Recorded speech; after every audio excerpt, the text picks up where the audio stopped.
చాలా మటుకి నూనె వాడుకుందాం. నెయ్యికి ఉండొచ్చు లేకపోవచ్చు, చేత నూనె వేసుకున్నా బాగుంటుంది.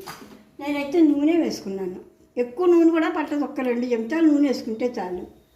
ఎందుకంటే ఆల్రెడీ వేసిన గుళ్ళలో నూనె ఉంటుంది కదా, అందుకని కొద్దిగానే వేసుకుని కాస్త జీలకర్ర అందులో వేసుకున్నాం కదా, అప్పుడు ఇది పోపులో కూడా కొద్దిగా జీలకర్ర వేసుకుంటే చాలా టేస్ట్గా ఉంటుంది. ఎక్కువసేపు కూడా పట్టదు తయారు చేయడానికి.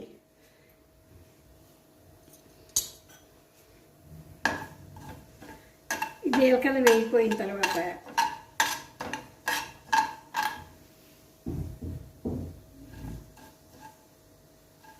జీలకర్ర వేగింది, కాస్త కరివేపాకు వేసి చేసుకుంటే చాలా బాగుంటుంది.